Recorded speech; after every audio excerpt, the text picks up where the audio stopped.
আসসালামু আলাইকুম, সবাইকে শুভেচ্ছা জানাচ্ছি। মাসুম মাহবুব। দর্শক দেখছেন ওপেন দ্য ইউটিউব চ্যানেল এবং মাসুম মাহবুব ফেসবুক পেজ। আহ আমাদের হাতে আজকে অনেকগুলো ব্রেকিং খবর আছে। ব্রেকিং খবর মানি আমেরিকা এখন ইরানের দুয়ারে ঘুরছে যুদ্ধবিরতির জন্য। পাকিস্তান মধ্যস্থতায় মাঠে নেমেছে। কি চলছে আলোচনায়? পাশাপাশি যখন আমেরিকা ইরান সমঝোতা বা আলোচনার টেবিলে বসতে চায়, তখন সেই রাষ্ট্রটি আবার আমাদের নেতা কাকুর দেশটি আবার ইরানে ব্যাপক অ্যাটাক করেছে। ব্যাপক মানে ব্যাপক।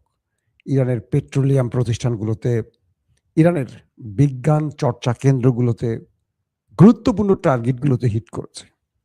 ইরানও পাল্টা তাদের উপর অ্যাটাক করেছে এবং গালফ কান্ট্রিতেও ইরান তার বড় আকারে আক্রমণ চালাচ্ছে। পাশাপাশি গত ৭২ ঘন্টার ইরানে আমেরিকার অভিযান নিয়ে নানান রকম তথ্য এখন বেরিয়ে আসছে। মার্কিন কি বলবো ইন্টেলিজেন্স প্রতিষ্ঠান বা গোয়েন্দা বাহিনীর যে সবচেয়ে গৌরবের জায়গা সিআইএ, তাদের সাবেক বড় বড় কর্মকর্তারা ইরানের দুঃখিত আমেরিকার ব্যর্থতাগুলো এখন প্রকাশ্যে আনছেন। এক কথা, ইরান এই লড়াইতে এখন পর্যন্ত আমেরিকাকে যা উপহার দিয়েছে তার মেনে নিতে পারছে না তারা। দর্শক, আমেরিকা ইরান যখন আলোচনার টেবিলে ইসরায়েল কেন আক্রমণ করছে, এটা নিয়ে আমাদের নতুন করে অনেকগুলো তথ্য আপনাদের দিতে হবে। চলেন আমরা ফিরে যাচ্ছি মূল আলোচনার মধ্যে। আমেরিকা ইরানে এসছিল একজন পাইলট উদ্ধার করবে। এটা নিয়ে আজকে আমি 4টার সময় একটা লাইভে মোটামুটি তথ্য আপনাদের দিয়েছি। আরও যে তথ্যগুলো সংযুক্ত হয়েছে নতুন করে সেগুলো দেব।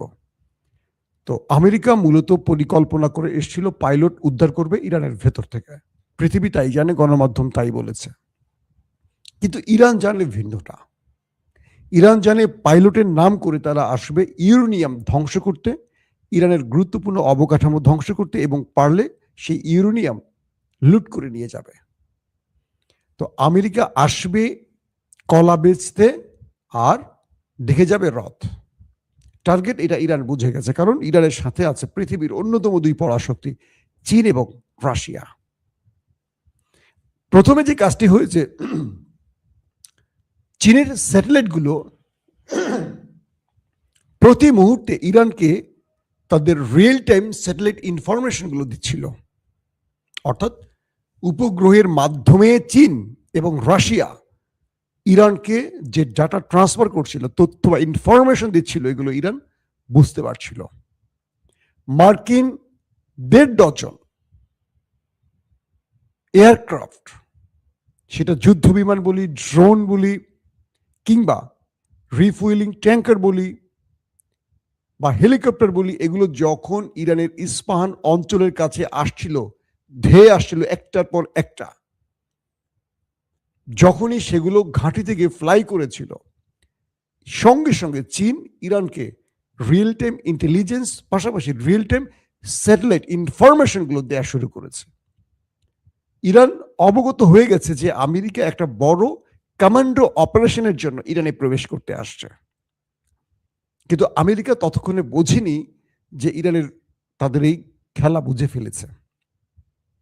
ইরান তাদের খেলা বুঝে, কারণ এর আগ থেকে তারা অনেকগুলো ছক তৈরি করে খেলেছে।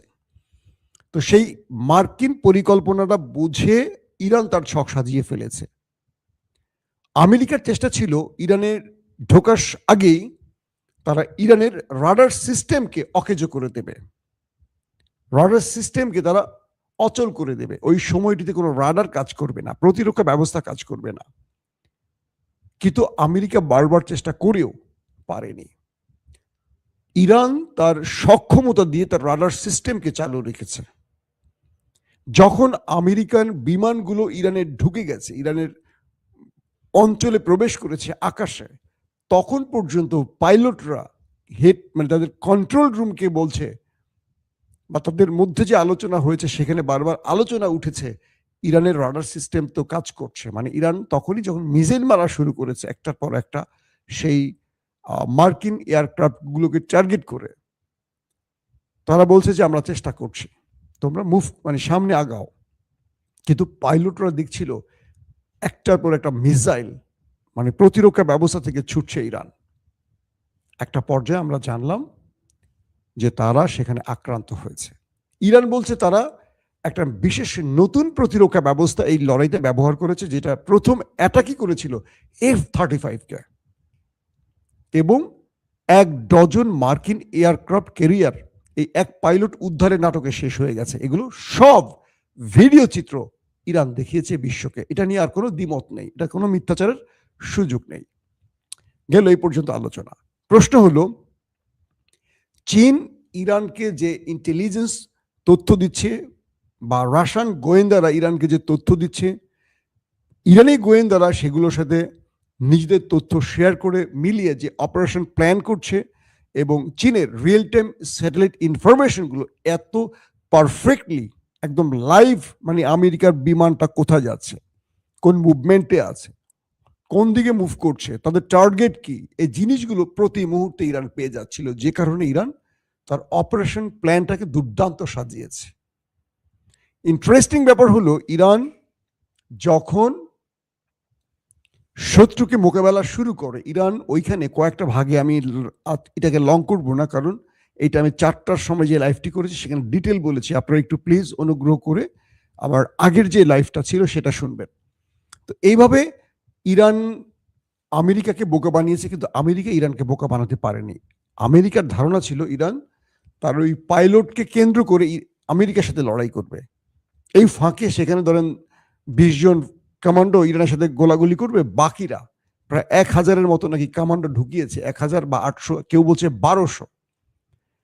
মার্কিন 1200 বা 1000 কমান্ডো সদস্য নিয়ে কোনোদিন একটা পাইলট উদ্ধারে যাবে পৃথিবীর ইতিহাসে শুনছেন? তার মানে তাদের লক্ষ্যটা ছিল আরো বড়। ইরানের ইস্পাহানের যে পারমাণবিক প্রকল্পটি আছে এটাকে ধ্বংস, এবং এখান থেকে ইউরেনিয়াম চুরি করা বা লুট করে নিয়ে যাওয়া, এটা ছিল ট্রাম্পের ফেস সেভিং এর সবচেয়ে বড় টার্গেট। যখন তিনি সেটি পারলেন না, তার প্রচুর সামরিক যান ধ্বংস হলো, এবং ইরান এত বড় আকারে অ্যাটাক করলো, যখন আমেরিকা মোকাবেলা না করে উল্টো তাদের প্রচুর সেনা হারালো, তখন চাপে পড়ে গেল। কিভাবে? মার্কিন গোয়েন্দা প্রতিষ্ঠান, যেটা সবচেয়ে 1 নম্বরে বলা হয় সিআইএ, তাদের সাবেক প্রধান বড় বড় সিআই অফিসাররা বলতে শুরু করেছে আমেরিকাকে পুরোপুরি বেজ্জতি করে ছেড়ে দিয়েছে ট্রাম্প। ট্রাম্প তার বোকামির জন্য, ট্রাম্প তার পরিকল্পনাহীন প্ল্যানের জন্য, গোয়ার্তুমির জন্য ইরানের মতো দেশের কাছে পরাশক্তি আমেরিকাকে পুরো কাপড় খুলে ছেড়ে দিয়েছে, বেজ্জতি করে ছেড়ে দিয়েছে। আমি বলছি না, সিআই এর বড় বড় অফিসাররা বলছে। কি সেটি?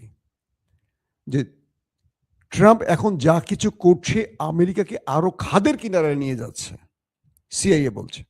তারা বলছে যে পরিকল্পনায় ট্রাম্প অপারেশন করছে, এই অপারেশনে কখনো তারা বিজয় পাবে না। এগুলো পূর্বেই ট্রাম্পকে বলা হয়েছে, কিন্তু তিনি নেতানিয়াহুকে খুশি করতে গিয়ে এই যুদ্ধে নেমে আমেরিকাকে বেজ্জতি করে ছেড়ে দিয়েছে। তার মানে আপনারা বুঝে গেছেন এই লড়াইতে আমেরিকার অর্জন, মানে ঝুলিতে কোনো অর্জন নেই। নতুবা এই কথাগুলো কেন সিআই অফিসাররা বলছেন? এখন আসেন যে বিষয়টি নিয়ে আমাদের আরো গুরুত্বের সাথে আলোচনা করতে হবে। ইরান এই মুহূর্তে তার আকাশ প্রতিরক্ষায় নজর দিচ্ছে, কারণ ভালো আক্রমণ শুরু হয়ে গেছে। যখন পাকিস্তানের মধ্যস্থতায় ইরান এবং আমেরিকার মধ্যে যুদ্ধবিরতির কিছু আলোচনা চলছে, অর্থাৎ আমেরিকা পাকিস্তানকে ব্যবহার করে ইরানের কাছে কিছু প্রস্তাব পাঠিয়েছে যুদ্ধবিরতির জন্য। প্রথমে বলছিল 48 ঘন্টা, ইরান না বলে দিয়েছে। ট্রাম্প তারপর 45 দিনের একটা প্রস্তাব পাঠিয়েছে, সেখানেও ইরান বলছে যে আমাদের শর্তের বাইরে কোনো আলোচনা হবে না, মার্কিন কোনো শর্ত নেই, শর্ত আমরা দিব, তারা মেনে নেবে, কারণ তারা যুদ্ধ চাপিয়েছে, তারা আগ্রাসন করেছে, তারা দখলদারিত্ব করছে। তো পাকিস্তান ইরানকে বোঝাবার চেষ্টা করছে। ইরান পাকিস্তানকে বলে দিয়েছে, তুমি তোমার প্রভুকে বলে দাও যে আমরা এই চুক্তির বা এই শর্ত যেগুলো আমরা প্রকাশ্যে এনেছি বিশ্বব্যাপী, এর বাইরে কোনো আলোচনায় যাব না। আর আমেরিকা যদি আমাদের ধ্বংস করে দিতে চায় করুক, যদি আমাদের পাথরের যুগে পাঠাতে চায়, আমাদেরকে অন্ধকারে পাঠাতে চায়, আমাদের জাহান্নামে পাঠাতে চায়, আমেরিকাকে সেটা ট্রাই করতে বলো। আমরা আমেরিকাকে জাহান্নাম উপহার দেব, কারণ এই লড়াইটা আমরা শুরু করিনি। আমরা সিভিলিয়ান মারিনি, ইরানে হাজার হাজার সিভিলিয়ানকে কারা মেরেছে, তাদের রক্তের বদলা আমরা নেব। এখন যে আলোচনাটা চলছিল, তারপরও পাকিস্তানের মধ্যস্থতা, আরো কয়েকটি দেশের মধ্যস্থতায় ট্রাম্প মানে আমেরিকা এবং ইরানের মধ্যে আলোচনা চলছিল। ঠিক সেই সময়টিতে আবারও একই কাজ, এর আগেও যখন আলোচনা চলছিল আমেরিকা ইরানের মধ্যে, আলোচনা মানে এটা মধ্যস্থতাকারী রাষ্ট্র এই দুটোর মধ্যে আলোচনা করে, তারা দুজন মানে আমেরিকা ইরান মুখোমুখি বসতে, বিষয়টা এরকম না। তখনই আমরা দেখলাম ডক্টর আলী লারিজানিকে হত্যা করেছে ওই দেশটি, ইসরায়েল। ঠিক এবারও তারা একই কাজ করেছে। এবারও তারা কি করলো, ইরানের যে বিপ্লবী গার্ড বাহিনী আইআরজিসি, যিনি গোয়েন্দা প্রধান মেজর জেনারেল মোজিফ খাতিমি, তাকে হত্যা করেছে। বুঝতে পারছেন, আমেরিকা আলোচনার টেবিলে বসতে চায়, যুদ্ধবিরতির কথা বলছে ইরানের সাথে। সেই সময়টা আমেরিকার অন্যতম মিত্র মিস্টার নেতানিয়াহু কাক্কু কি করছেন? তিনি বুঝছেন যে আমেরিকা ইরান আলোচনা হয়ে গেলে তো তার খানা শেষ। তিনি সঙ্গে সঙ্গে আইআরজিসির যিনি গোয়েন্দা প্রধান মেজর জেনারেল মুজিব খাতিমিকে হত্যা করলো স্ট্রাইক চালিয়ে। আমার এখানে একটা খুব আফসোসের বিষয় আছে, যে ব্যক্তিগুলো ইন্টেলিজেন্স কন্ট্রোল করবেন কেন যেন বারবারই আক্রান্ত হচ্ছে। ইরানের মধ্যে এখন পর্যন্ত পুরোপুরি বিশ্বাসঘাতক নির্মূল করা সম্ভব হয়নি। একজন চৌখস অফিসার, খুব মেধাবী অফিসার এই মুজিব খাতিমি, তার মতো একজন ইন্টেলিজেন্স অফিসারকে প্রাণ দিতে হলো শত্রু টার্গেটে স্ট্রাইকে। ইরানকে এখানে আরো পারফেক্টলি তার গোয়েন্দা বাহিনীকে কন্ট্রোল করতে হবে।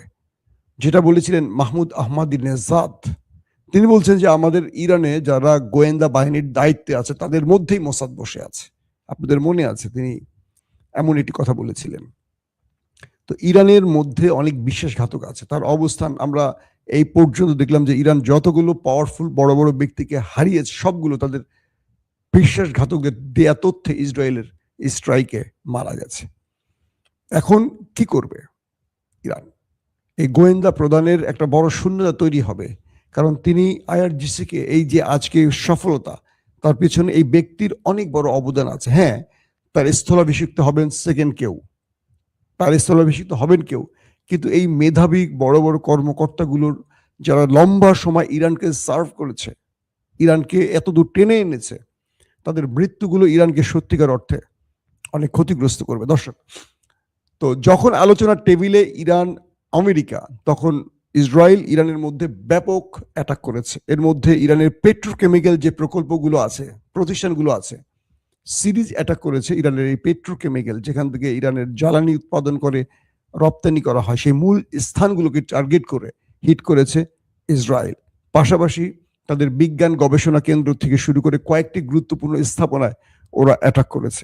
এবং এই অ্যাটাকের পরপর ইরানও সেই দেশটির ভেতরে অ্যাটাক করেছে। হাইফা থেকে শুরু করে কয়েকটি স্থানে তাদের অনেক কৌশলগত যেই গুরুত্বপূর্ণ অবস্থান বা স্থান বা প্রতিষ্ঠান, এগুলোকে ইরান ধ্বংস করা শুরু করে দিয়েছে। মানে যেই আক্রমণ ইরানে হয়েছে, ইরান তার চেয়েও ম্যাসিভ আকারে পাল্টা জবাব শুরু করেছে। শুধু জবাবটা এখানেই শেষ নয়, ইরান গালফ কান্ট্রিতে আরব আমিরাত থেকে শুরু করে বেশ কয়েকটি জায়গায় টার্গেটে ইরান হিট করা শুরু করেছে। এবং তাদেরও জ্বালানি ক্ষেত্রগুলো, অর্থাৎ যেটাকে আমরা তেল বলি, পেট্রোল ডিজেল, যে প্রতিষ্ঠানগুলো, আরবের সেই জ্বালানি কেন্দ্রগুলোকে এখন ইরান টার্গেট করছে, কারণ ইরানের জ্বালানি কেন্দ্রগুলোতে টার্গেট করা হয়েছে। এবার ইরানও তাদের জ্বালানি কেন্দ্রগুলোকে টার্গেট করে হিট করছে। সিরিজ হিট চলছে দুই পক্ষের মধ্যেই। এবং আমরা যেটা বুঝতে পারছি যে ইসরায়েল দাবি করছে তারা 28 থেকে 30টি পয়েন্টে ইরানে আক্রমণ করেছে আজকে। এবং আগামীকাল ট্রাম্পের সেই মঙ্গলবার ধারণা করা হচ্ছে ট্রাম্প আগামীকাল ইরানে এই যাবৎকালের সবচেয়ে বড় আক্রমণটি করতে পারেন। আর ইরান তারা জানিয়ে দিয়েছে তারা যা কিছু করবে তার পাল্টা ইরান তাই করবে। এখন ইরানের কাজগুলো করে যাচ্ছে তারা।